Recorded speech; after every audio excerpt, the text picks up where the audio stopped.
ওকে, আমরা চলে এসেছি একটি নতুন ভিডিওতে। আমরা আমাদের ত্রয়োদশ অধ্যায় শব্দ এবং শব্দের বেগ এই চ্যাপ্টারের বিভিন্ন কোশ্চেন সলভ করতেছিলাম। তো আজকে নতুন যে টপিকটি সলভ করব সেটি হলো প্রমাণ করো যে V equal to F lambda, অথবা প্রমাণ করো যে বেগ সমান কম্পাঙ্ক গুণন তরঙ্গ দৈর্ঘ্য। এই সংক্ষিপ্ত প্রশ্নটা সলভ করব, যেটা আমাদের সংক্ষিপ্ত 3 নম্বরে রয়েছে। তো আমি চলে যাচ্ছি কোশ্চেনটির অ্যান্সারে, এবং কোশ্চেনটির অ্যান্সার আমাদের এইখানে সুন্দর মতো দেয়া আছে এই পর্যন্ত।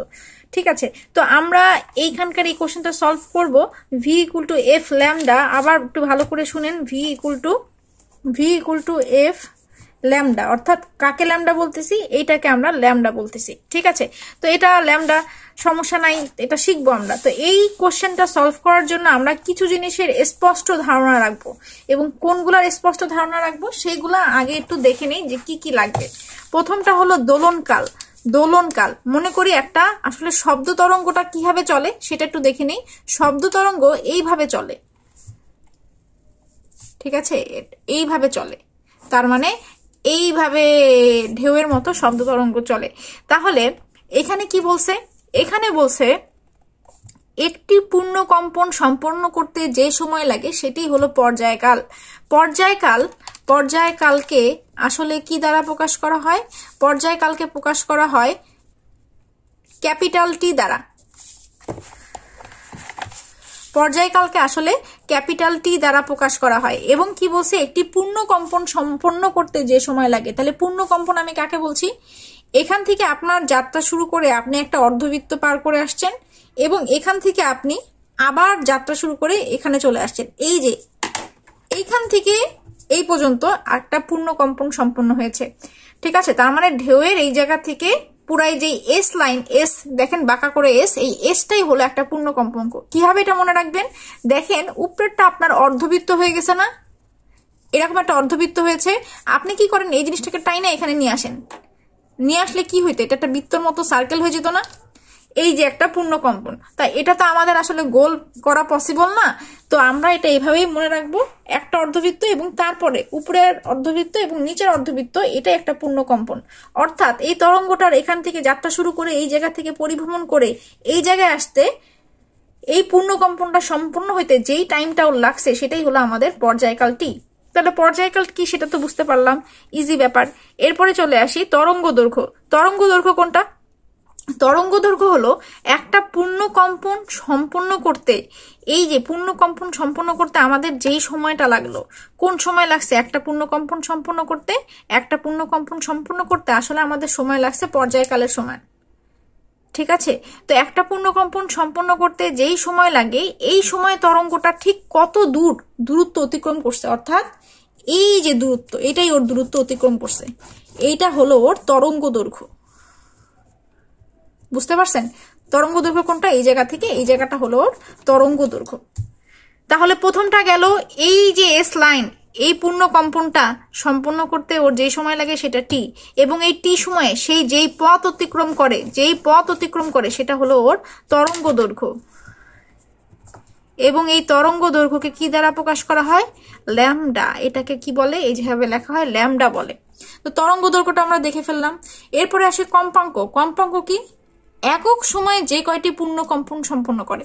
একক সময়, ভালো করে বুঝছেন কম্পাঙ্ক মানে কি? কম্পাঙ্ককে কি দ্বারা প্রকাশ করা হয় সেটা একটু জেনে রাখেন। এন দ্বারা প্রকাশ করা হয়, আবার এফ দ্বারাও প্রকাশ করা হয়। আর কম্পাঙ্ক সংখ্যা কি দিছে? একক সময়ে যেই কয়টি পূর্ণ কম্পন সম্পন্ন করে। আচ্ছা, তাহলে আমি মনে করি ওর পর্যায়কাল কি ছিল? একটি পূর্ণ কম্পন সম্পন্ন করতে যে সময় লাগে সেটাই পর্যায়কাল টি, তাই না? তাহলে টি সময়ে আসলে সে কয়টা কম্পন সম্পন্ন করতেছে? একটা কম্পন সম্পন্ন করতেছে, তাই না? টি সময়ে সে একটা কম্পন সম্পন্ন করতেছে, এটাই কিন্তু আমার এখানে পর্যায়কালে বলা আছে যে একটি পূর্ণ কম্পন সম্পন্ন করতে যেই সময় লাগে সেটাই পর্যায়কাল। আর আমাকে কম্পাঙ্কতে কি বলছে? কম্পাঙ্কতে বলছে একক সময়ে যে কয়টি পূর্ণ কম্পন সম্পন্ন করে, মানে এক সময়ে 10 সেকেন্ডে যদি একটা করে, টোটাল পর্যায়কাল যদি আপনার 10 সেকেন্ড হয়, 10 সেকেন্ডে আপনি একটা পূর্ণ কম্পন করছেন, আপনাকে বের করতে বসে 1 সেকেন্ডে একক সময়ে কয়টি পূর্ণ কম্পন আপনি সম্পন্ন করতেছেন সেটাই আপনার কম্পাঙ্ক। তাহলে 1 সেকেন্ডে যে কয়টি পূর্ণ কম্পন আমরা সম্পন্ন করি সেটার মান কি হবে? 1/t, এবং এটাই হলো আমার কম্পাঙ্ক। কম্পাঙ্ককে এন দ্বারা প্রকাশ করা হয়, এফ দ্বারাও প্রকাশ করা হয়। এখানে এন দ্বারা লেখা আছে, এর জন্য আমরা এখানে এন ইউজ করেছি। তো বুঝা গেল কি হয়েছে ব্যাপারটা। এই কম্পাঙ্ক ব্যাপারটা এইটা আপনারা বুঝতে পারবেন যে এখান থেকে আসছি, এটা হলো আমার পর্যায়কাল, কোনো ঝামেলা নাই। এইটাতে আসতে আমার দূরত্ব কতটুকু, মাঝখানের এই লম্বা লাইনটা দূরত্ব, এটা আমার তরঙ্গ দৈর্ঘ্য, এটাও সমস্যা নাই। কম্পাঙ্ককে জাস্ট যদি মনে না রাখতে পারেন, এই কাহিনী যদি মনে না রাখতে পারেন, ডিরেক্ট পর্যায়কালকে 1 দিয়ে ভাগ করলে কম্পাঙ্ক হয়, এটা মুখস্থ করে ফেলেন।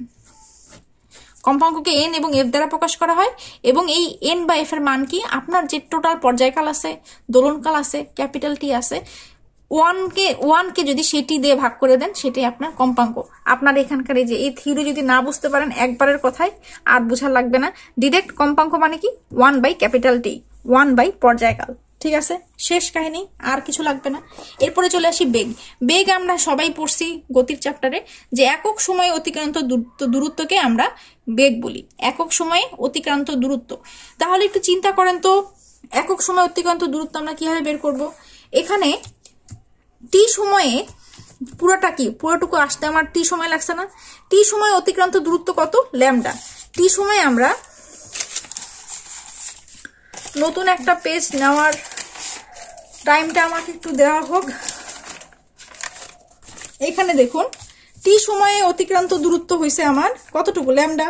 কারণ তরঙ্গ দৈর্ঘ্য তো আমরা বলছি যে একটি পূর্ণ কম্পন সম্পন্ন করতে যে সময় লাগে, একটি পূর্ণ কম্পন সম্পন্ন করতে আমার সময় লাগছে টি, এবং সেই সময়ে আমাদের অতিক্রান্ত যে দূরত্ব সেটাই আমার ল্যামডা। তাহলে টি সময়ে আমাদের অতিক্রান্ত দূরত্ব ল্যামডা, অর্থাৎ একক সময়ে আমাদের অতিক্রান্ত দূরত্ব কি হবে, ল্যামডা/টি।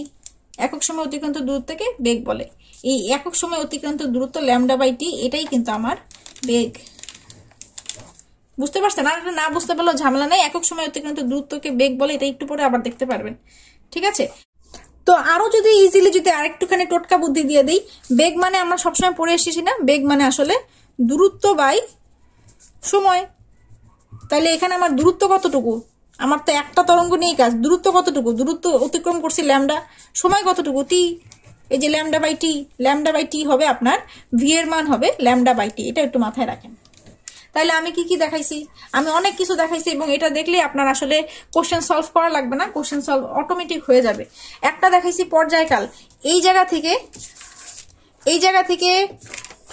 এটাকে সরাই ফেলাই, এই জায়গা থেকে এই পুরাটুকু ভ্রমণ করে এখানে আসতে যেটা টাইম লাগবে সেটা হলো আপনার পর্যায়কাল। ঠিক আছে, তো এই টাইমে মাঝখানে যে দূরত্বটা অতিক্রম করছে সেটা হলো আমার তরঙ্গ দৈর্ঘ্য। এরপরে আসে কম্পাঙ্ক। কম্পাঙ্ক কি, ডিরেক্ট পর্যায়কালকে যদি 1 দিয়ে ভাগ দিয়ে দেই সেটাই আপনার কম্পাঙ্ক। বেগ কি, বেগ হলো গিয়ে দূরত্ব বাই সময়। দূরত্ব কি, আমার দূরত্ব হলো আমার ল্যামডা, এবং সময়টা কি টি, ক্যাপিটাল টি। তাহলে এটাই হলো আমার বেগ। মোটামুটি আপাতত এই 4টা জিনিস একটু মাথায় রাখলেই কোশ্চেনটা বুঝতে পারবেন ইনশাল্লাহ। তাহলে চলে আসে আমরা এই কোশ্চেনের টোটাল অ্যান্সারটাতে কি আছে। অ্যান্সারটাতে আসলে যা লেখা আছে তা আপনারা যে সকল সংজ্ঞা শিখছেন সেগুলোই লেখা আছে। দেখেন কিভাবে লেখছে কোনো কম্পনশীল বস্তুর একটি পূর্ণ কম্পন সম্পন্ন করতে যে সময় লাগে তাকে তার দোলনকাল বলে। এই প্রথম সংজ্ঞা, একটি কোন একটা কম্পনশীল বস্তু একটি পূর্ণ কম্পন সম্পন্ন করতে যে সময় লাগে তাকে তার দোলনকাল ক্যাপিটাল টি বলে, এবং এই সময়ে বস্তুটি যেই দূরত্ব অতিক্রম করে তাকে তার বস্তুর তরঙ্গ দৈর্ঘ্য বলে। মানে এই 2 লাইনে এখানে লিখে দিছে। একক সময় অতিক্রান্ত দূরত্বকে কি বলে, একক সময় অতিক্রান্ত দূরত্বকে তার বেগ বলে। এক লাইন, 2 লাইন 3 লাইন টানা লিখে দিছে। এখন বেগ তো আপনাকে আমি দেখাই ফেলাইলাম যে বেগ মানে আসলে দূরত্ব বাই সময়। তাহলে টি সময় অতিক্রান্ত দূরত্ব ল্যামডা, একক সময় অতিক্রান্ত দূরত্ব ল্যামডা/টি। তাহলে এটাই হলো আমার বেগ, ভি সমান ল্যামডা/টি। এটা আমার 1 নম্বর সমীকরণ। এরপরে কি বাকি থাকছে, এটা হয়ে গেছে, নিচেরটা হয়ে গেছে, বাকি আছে কম্পাঙ্ক। এরপরে নিয়ে আসছে কম্পাঙ্ককে। কম্পনশীল বস্তু একক সময়ে যতগুলো পূর্ণ কম্পন সম্পন্ন করে তাকে এর কম্পাঙ্ক বলে। এবং কম্পাঙ্ক ডিরেক্ট আপনারা যদি না মনে রাখতে পারেন, ডিরেক্ট n = 1/t আপনাকে লিখতে বলছি আমি। আর যদি মনে রাখতে পারেন তাহলে লিখবেন টি সময়ে পূর্ণ কম্পনের সংখ্যা, এটা কম্পন হবে, কম্পনের সংখ্যা 1, এবং একক সময়ে পূর্ণ কম্পনের সংখ্যা n = 1/t। না মনে রাখতে পারলে ডিরেক্ট এটাই লিখে দিবেন কম্পাঙ্ক সংজ্ঞা লেখার পরে। তাহলে এটা 1 নম্বর সমীকরণ দিয়ে রাখবেন, ভি মানে যে ল্যামডা/টি, এবং এই n এর মান যে 1/t, এটা 2 নম্বর সমীকরণ দিয়ে রাখবেন।